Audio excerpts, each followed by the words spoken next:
welcome to webinar number 16 of the Independent Gym Series webinars. So flying along nicely, different topics every week, different suppliers and different partners jumping on to host with us. 4 weeks today for gyms in England to reopen, which is very exciting. It seems to be getting quicker and quicker. So we won't be long before we do the daily countdown, so I look forward to that. So hopefully we'll have some news. I think Scotland is still the 26th of April, so they've not got a set firm date, but they said the last week of the month. So Wales, God knows what happens with Mark, with what's his name, Drakeford. I don't think he even knows what he's doing at times. Let's hope they've got some good news. And then Ireland and Northern Ireland are stumbling along. So anyway, to the webinar in point. Today's webinar is hosted by Wayne Heath of Clubright. Clubright are obviously a CRM solutions provider, probably one of the leading providers in the UK. Been a partner with us for some time and a lead partner on the platform. Wayne, former gym owner, even though he likes to say his software is built by gym owners for gym owners. So he's been in and around the game for a while. Now obviously CEO, I'm guessing, of Clubright, owner and CEO of Clubright. Indeed. So flying along. The webinar is getting systems ready. So it's all about how you can prep yourself to be ready to launch, ready to open on the 12th or whenever you're opening in your country. So on that note, I'm going to hand over to Wayne. We'll do the Q&A at the end and go from there. So Wayne, over to you. Lovely. Well, thanks so much for that introduction there, Rob. I'm going to be taking you through just some ideas and the kind of tick box checklist kind of stuff that you'll be wanting to do before you open up those doors, which, as I say, I'm sure you're as excited as we are about that happening. So let's share that with you. I'm just going to share my screen. Rob, let me know if something doesn't work, as always, just in case, because these things can sometimes go Pete-tong. So let's hope for the very best. I'm now about to share my screen, and you should also then be able to see this. Perfect. And you can see my screen okay? Yeah. Hey, so we got the curtains are just drawn back. So getting systems ready. So what are we going to talk about? We're going to go through some things to check, things that are important to keep an eye on. So discussion points for today is one of the most important things I think that the pandemic has brought to all of us is making our whole lives as contactless as possible. People don't really want to touch anything. They feel very mindful of doing that. So having the ability to have contactless joining is critical right now. These are the kinds of things that some clubs have got established already. So if you have, that's fantastic, and making good use of online joining, the ability to book online, make payments by direct debit or by card, all through an online portal is exactly what your customers want to do, so they can interact with your business and make it easy for them. Now, limiting capacity via a live feed. We're going to go through contactless entry, contactless payments, and track and trace. So straight away, let's go to the first bit. So contactless joining. Now, we've certainly seen over the last, since lockdown 1, now in 2, and I feel like I'm on a Netflix situation in season 3 on lockdown 3, but coming to the final position very shortly. Having your ability for your customers to engage with you, make their purchases that are relevant, whether that's a membership, a booking of some kind, or via your website is really important. So check to make sure that your website's got all the relevant pieces that your CRM provides to make sure that works. Social media, yet again, the same thing. If you've got links that you're able to share, enabling your customers to have a social media interaction that could be joining your club, could be making a class booking, make sure that those are in place, ready to be used. Links and emails, especially from a GDPR point of view, really big subject matter, GDPR, and I'm not going to go into really trying to make sure that everyone understands GDPR, but in essence, make sure that the systems you're using are GDPR compliant, purely and simply because it's going to be that one moment where you have sent out a marketing communication that wasn't going to be well received by your customer, and that customer decides to get a little bit aggy, for want of a better word, and then pull you to task on it. And that could then be a GDPR potential fine. So it'd be best to try and avoid that by making sure that everything you do is GDPR compliant. Member app, if you have a members app, making sure that that app is accurate, up to date with the most recent photos on it, the most recent information about the membership plans you're selling, the most recent information about your classes, because of course, making sure that your classes are up to date for when you reopen the doors is another really important one, because let's be fair, you may well have taken your business online to be on demand on Zoom, using all those features that we provide at Clubright as well. But of course, what you'll find is that if your actual diary has now changed when you reopen, you do need to make sure that's up to date as well. Trying to keep things simple is always what I'm always about. You know, minimal clicks, fewer choices. Don't have absolutely loads of membership plans on offer, because it can become confusing. If you can scale that back, keep it simple, because if it's quick and easy, that'll be what your customer's after. So booking online, have you got a calendar widget? That's how we describe it. So have you got the ability on your website to show your classes and what's available to potentially a non-member? So it's a non-member advertising opportunity. So someone, say you've got Zumba, for example, and at 3 o'clock on the afternoon, there's a Zumba class that, for example, one of your customers, or say not actually yet a customer, potential customer, wants to maybe get involved with. Having the calendar widget on your website would actually allow them to see classes that could be of interest to them. They may not have actually purchased anything from you yet, but it's an opportunity to do business. So it's an invitation to treat, having a good calendar widget to display the opportunities they can to purchase classes from you. Yet again, the same kind of thing with the member app. You know, using a members app, can they book classes easily on their phone, on the go? Limits capacity. So having now had to deal, as we all have had to, the limitations and the difficulty clubs have had and businesses have had in general with COVID-19, is that we've been challenged with having to change the way the business works. You know, pubs, when they reopen, they'll end up reopening at much lesser capacity than they used to. They'll have to be outdoors. There will be, you know, theatres, cinemas, all these different styles of business opening with different levels of capacity than ever before.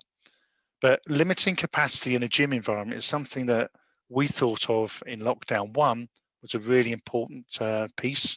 So being able to say how many people are in the club at any one time has an awful lot of powerful pointers from it. It's powerful because you're really trying to make sure your customers feel confident to come back to the gym. So if they feel that, for example, as you can see on what I'm showing on this display here on this presentation, is that if you've got a widget which it shows how busy your club is on a particular day, that member can then decide if they want to come down, because they actually think, actually it's quite quiet today on a Thursday, I might pop down now. They can also see how busy it is throughout a week. But you can more importantly set the size of your gym. So now, based on the square footage as per government guidelines, it was very important to be able to set how many people could be in the club at any one time. And by managing it and limiting your capacity, it makes it very simple and easy to do. But also sharing back with your customer that live feed on their website, on your website rather, and also within, say, a member app, makes it very easy for a customer to feel confident about coming back to the club. And I think the word confidence is bandied around a lot by government, but it's confidence in everything, isn't it? The economy will boom if it's confident. People will feel confident to come back to the clubs if they feel it's safe and secure, which we know it is, and making it feel simple and easy for people to be able to see when it's quieter and when they'd like to come down will build confidence in those members that may feel a little bit nervous about coming back. Then you've got them back, which is really important. So letting them know you're busy when you're live, allow people to stay and let them know they're on their way. That's one of the features that you literally have on our member app, is that you could press a button and say, I'll be there in 20 minutes, and pop up. And that website widget allows anyone to see how busy the club is at any one time. Along with the member app I mentioned earlier, it's all about building that confidence. And I think confidence is what's key right now. Confidence in people coming back to your clubs so they feel safe and secure, which is really, really quite important. Contactless entry. Well, we have various different methods of access control, as so many different clubs do. Now, you may well have turnstiles that have been operated previously by a card or a key tag or a PIN number, or even the app on a QR code or a barcode that will open up that turnstile. If you've got turnstiles, or if you haven't got turnstiles, you most probably have a QR code reader, very much like the one to the right there, the white device that you're seeing there, where someone would be checked into your business. Now, having their app with that QR code allows them to do exactly that, along with the key tags I mentioned as well. But what's really interesting now is people want to reduce touch points. Even if you go up to a cash point, not that I can remember the last time I even went to a cash point, to be honest, but so much is now done online, as we all know. But we don't really want to touch those buttons anymore. So having the ability to limit where your customer comes into action or physical contact with your business is really quite important. And ironically, we used to have, or still have, not say used to have, we used to have a device that was really popular. What that was a tablet device, where someone, when they arrived at the club, could key in their name, key in a number to acknowledge their attendance. Now, that device is still very much part of Clubright, but it's something that most people are not really going to want to interact with anymore. They don't really want to touch a tablet device that God knows how many other people beforehand have touched, because they want to make sure it's contactless. So that's, as I said, really important, because being contactless is all about making sure that your customer has the least reason to physically touch something, certainly an access control position as well.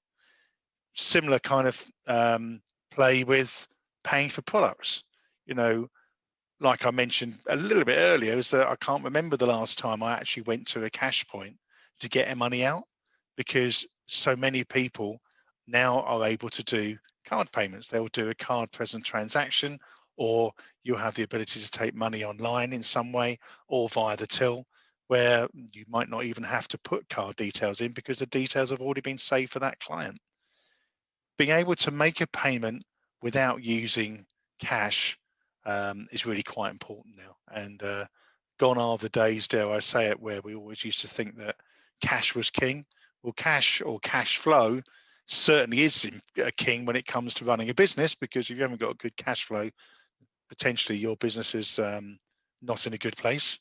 But it's how you get that cash in. So, are you collecting money for that bottle of water, as opposed to a pound coin for it, taking it as a card transaction, or taking it as a transaction through the till that allows details to be saved. So even that customer could come in without their person wallet, for example, and make that transaction because there's already previously card details saved. Making it contactless still means your customers can buy the bottles of water, the protein shakes, the t-shirts, all manner of different things they wish to buy from you at a counter position. They can still do with you, but without physically having cash. Obviously, you can use card terminals as well, and many of us do have card terminals to one side. So yet again, that can do a card present transaction, but yet again, contactless. So track and trace. Now that's really interesting. In the early parts of lockdown 1, yet again, it was quite evident to us, and I'm sure to yourselves as well, that it was really important to be able to show how many customers were possibly in a business at a time when maybe an announcement was made because of COVID-19. So just bear with me on, there's an idea here. So can your systems easily identify instantly if a member of yours announces that sadly, or they've literally caught COVID-19, they've now found out, they then need to quickly go back to the places that they might have been over the last few days to let those people know. So imagine I could be one of those members. I've now announced back to your club that I've now been diagnosed with COVID-19. That means doing the right thing. I'm telling you, how easy is it for you to be able to go straight away back and identify who was in your club at the same time that I was in your club? That means I should be contacted. Those other people should be contacted. So can your systems very easily identify anyone that was in at the same time that I was in that club, having recently now found out I've got COVID-19. And then, of course, that's really key information. So as a business owner, you can then, if needed, supply that information to the authorities to share with them all the other people that should be tracked and traced, because I came into the club and announced the fact that I had caught COVID-19. So this kind of thing is really important. Obviously, I'm very proud to say that at Clubright, it's very easy for us to do that, and it enables you to be able to track and trace your customers simply and easily. Cleaning motor. So yet again, cleaning now is more important than ever before. And I actually think gyms themselves were exceptionally clean before COVID-19, and now are most probably cleaner than they'd ever been before, because we've got such a big focus on it. Certainly unlike many other businesses that exist out there. And of course, having a cleaning rotor built into your systems allows your customers to know when to come down and when not to come down, when access can be denied and when access can be granted, so that you can make sure that your customers are fully informed of your cleaning rosters and how that is taking place, but also making sure that if someone was about to book a session or come down, they'll be able to see on their app that actually your customer can't come in because you're cleaning just now, and they'll be able to see when that cleaning session finishes. So having availability and clear proximity of something like a cleaning motor, yet again, will be really important to you. So that now kind of concludes the end of where I wanted to go through in so many parts of this presentation. We do have some further reading, which is available in a blog, which can be shared, which is visible on our website, and we can share back with Rob. Things that you might want to consider about before you reopen. And we're really keen to make sure that this time is used wisely before the 12th now. We've got less than a month now already. I can't believe how quickly that time started to count down, which is exciting. And there's things that you'll want to look at, time that you might want to spend just ticking the boxes, dotting I's and crossing the T's, as my dad always says, just to make sure that everything's ready to have a super smooth reopening. That blog, as I say, will be part of this presentation, so you'll be able to see that. And from Clubright's point of view, obviously, if you're not currently a Clubright customer, we're always going to do a little bit of a pitch, because we would be keen to do that. If you want to find out more about us, contact Neil, who's our head of sales, who'll be able to happily take you through anything you need to know about how our systems work. But as I say, even if you're not a Clubright customer, which many customers still may not be right now, it's still really important just to keep an eye on the things that are going to make sure that your club is in a good position from a systems point of view, ready to reopen up on the 12th. So open to any questions. I'll kind of hand back to Rob and stop this screen share. So thanks very much for listening. Awesome. Thank you very much, Wayne. I'll be making notes again as we go. So if you've got any questions, drop them into the chatter feature as well. For me, I think say the 12th of April in England, come the 12th of April in England, and obviously other dates in other countries, I think there's going to be an absolute deluge of members and the public wanting to get back into gyms. Yeah. So I think a lot of the things that you spoke about is all about providing the confidence to members to return and to know that the gym is doing so safely. Talking about online joining, I think there's been a bit of a swing in that anyway, hasn't there? How have you seen it change over recent years before COVID? bear in mind my day, I think the last time I did membership sales was that everything was a paper-based contract. So yeah, press 3 times and hold. yeah. But yeah, I mean, seriously, if you look at how, I mean, online experience has literally taken over to a point where you're saving time for members of staff to be signing people up. I mean, we've all done it in the past. Literally, you might have a membership form shortly followed by an NCR pad of direct debit forms. And it's quite long, lengthy. And also the other thing you've got, you stick the NCR piece of paper along for your direct debit into the post that then gets sent out by whichever company you happen to use for your direct debit. And then you find that the customer's cancelled in that 14-day setup period. And it's just painful all round. Online means that it's immediate, it's quick, it's fast. It means that the customer can do it on your website. Equally, they can happily join on a tablet device in your club. And that's really has changed everything. And I think more so now since lockdown one, I think more so now than ever before. We've got customers who really are concerned about have maybe got no systems at all. And I think that's probably one of the most interesting things actually is that customers, many gym owners still may not even have a system in place. That may well have worked in the past, but I think now it's a lot more difficult to try and manage without systems. So to have systems in place of some kind is key to being able to make your life a whole lot easier, to be honest. I'd agree. And I think you touched on one of my other questions there in terms of it's fairly straightforward signing up for a membership from home or sat on my laptop now. But when you turn up to have a look around the club, how would you then tie in online joining instead of having to roll out those contracts again? So you mentioned using a tablet form there. Yeah. Yeah. You preferred your suggested method. It's just a whole lot easier, isn't it? And if you still have a member of staff that wants to sit down using that tablet and have that personal experience in a coffee lounge area or an area where you might do sign-ups when they're face-to-face, you can still sit there with a laptop or a tablet device and still have that personal level of service and join that person face-to-face there and then as well. Don't have to stop that customer service level, because I think that's really important, having that customer service. It just means you've taken away the boringness, should we say, of having to deal with paperwork and the challenges that can provide. Even when someone writes down the sort code incorrectly, you're then going to be waiting for that to be sent back to you to tell you that you got the sort code incorrect, and then the customer's most would use the club for a month and not paid you a bean. Yeah. And I think as well, doing the online joining, it takes out a bit of the admin workings. So I would fill out paperwork, but then I'd have to leave the member, go and process the paperwork. That might take 10 minutes, then come back, and then backwards and forwards. If it's a seamless integration from your online joining to your actual membership platform, it just makes common sense. It totally does. Even in a non-COVID world.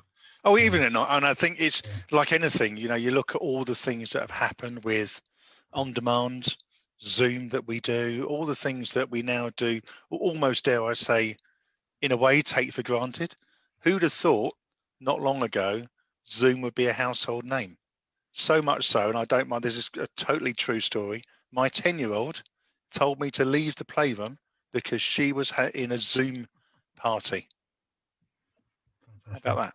Now, that would never have happened before, but she was in a Zoom birthday party with several of her friends, and I was told to leave the room because she was in a Zoom party. So, sling your hook. I think that's because you're not quite cool enough for her, are you? Really not. I think the Zoom is almost becoming a word, a bit like when you say I'm going to Google something. Yeah. You're not saying Zoom is that equivalent, isn't it? It is very much so, like Hoovers and all those kind of things. There's actually a brand name has now been given to that actual particular service.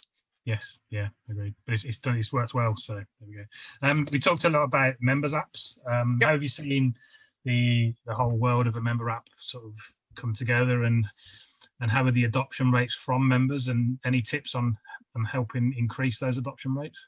What, of using a member app? Yeah, I think having the ability to, the minute someone joins, they get access to the app at the very beginning, at the get-go, is really important. So having that initial interaction means straight away that app then becomes that customer's point of contact with their club for payments, for bookings, for information, for on-demand content, for anything about what they want to do with that business, awards, all manner of different things can be surrounding that particular app. And having the app means that, let's be fair, every person nowadays has access to a smartphone. So it's not, an uncommon piece of equipment that people have not got access to. We live so much of our time on smartphones. Having the app as another point of contact, in addition to everything else we do, just makes it easy. And having that member app, it makes it simple and straightforward. So would you make it almost a compulsory, from a gym owner's perspective, it's compulsory that all their members utilise the app to book in and sort of almost cut off other routes? Or... Well, yeah, I mean, the other thing is, if you've got the app you can use the member app for access control. So it could be like, it has a dynamic QR code like our one does. So if that person's paid, they're allowed in the turnstile. If they're not paid, they're not allowed through the turnstile, for example.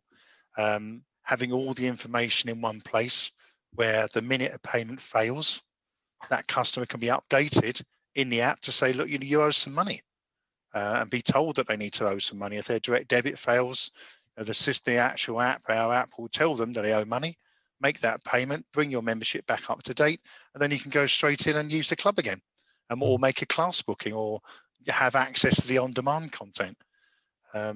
It's literally keeping things in one place that customers feel easy to use.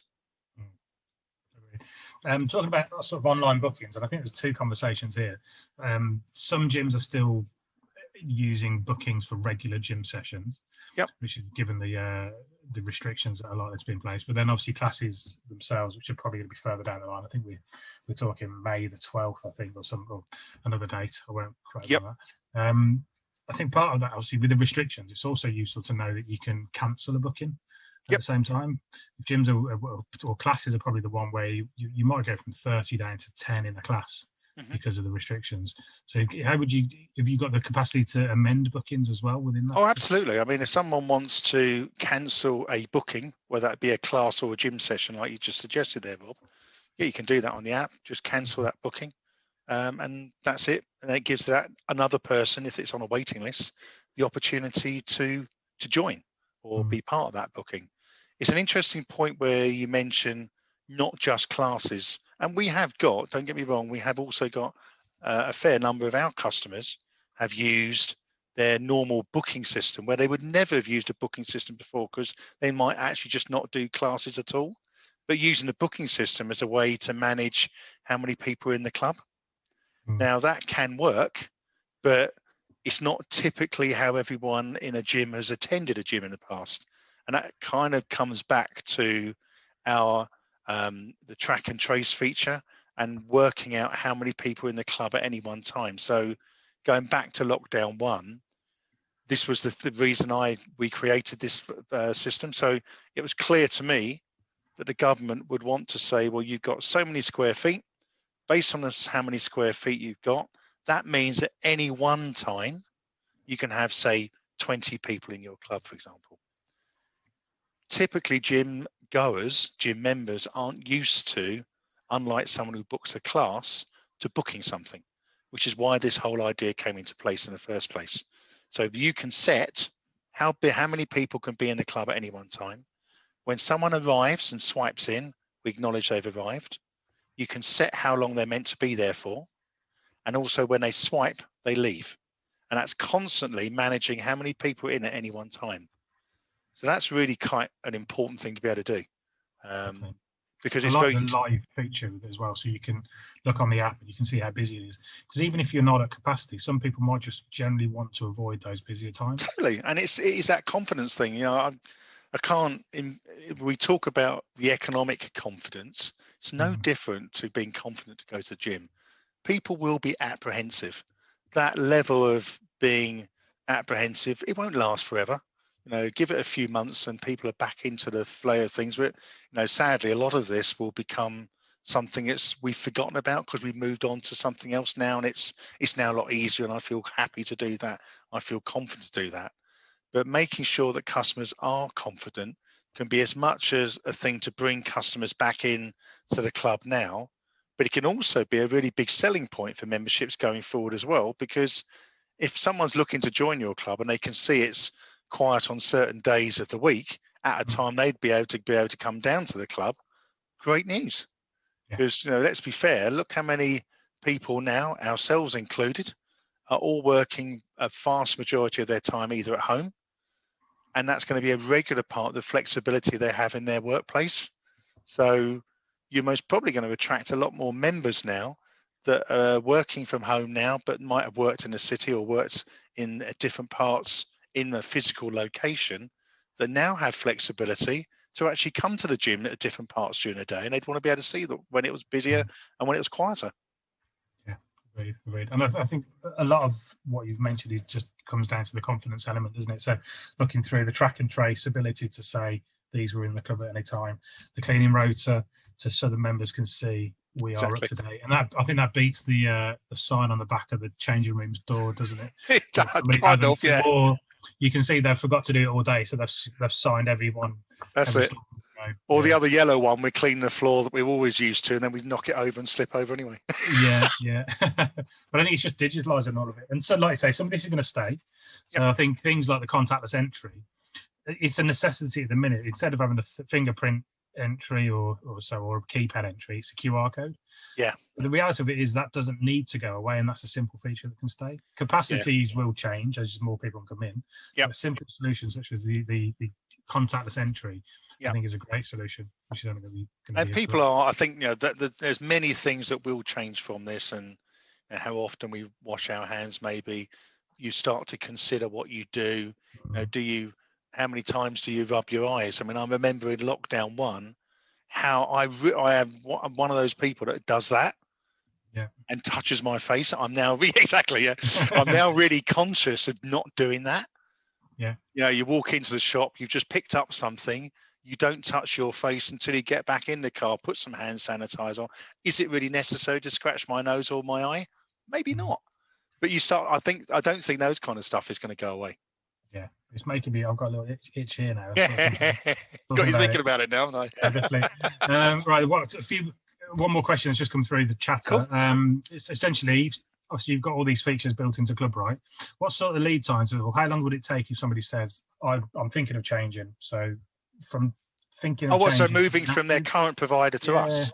I mean, to be fair, as long as data's in the right position, everyone's got different types of setup, but it shouldn't, it could be as little as 24 hours or on average 10 to 14 days. So it's literally that quick, within a couple of weeks. It could be with you. So if somebody is thinking about changing in time for reopening on the 12th, get in touch. That is really not a difficult process. The only thing that can take a little bit more time is things like bulk transfers for direct debit payments and things like that. But we have some very good processes and can take you through how that would work anyway. So if someone has got that question and wants to reach out to us, please do, because we'd be happy to take them through that. Fantastic. And then the last thing, and then in terms of support, so you talked about quite a few of the features, existing or not, best way to sort of reach out for that support. You mentioned Neil. Is Neil the man? Well, from a sales point of view, definitely. Or just you can come to our website, which is but most probably better to go to Neil. So neil@clubright.co.uk. Or if that person's got their details that you wish to share back with Neil, Rob, or back through this after the event, by all means do that. Fantastic. And then existing customers, can they again reach out in the same way? Would Neil be the man to look after them, or? For existing customers, we have a support team back in the office. We're not in the office; they're all working remotely right now. But there's 4 people in our customer success team that are there to look after our customers. And one of the things we're doing right now is starting off health checks, very much along the lines of what we've just gone over, to make sure that our customers have got the things in place ready to take advantage when the doors open. And it will be silly little things like, are those membership plans that were set up before lockdown 3 started the ones you want to sell when you reopen? Are the classes at the same times? Are they the same classes indeed? Does your diary reflect what you want to do going forward? Fantastic. Wayne, it's been great to chat. Thank you. As always, hopefully we've provided some useful information to the members of the group moving forward. If anybody does want any information about Clubright, obviously reach out to Neil. We'll put the details with the video when we share it a bit later. And on that note, we're going to sign off, and thank you very much, Wayne. Have a good week, guys. Cheers. Thank you. Cheers. Bye. Guys.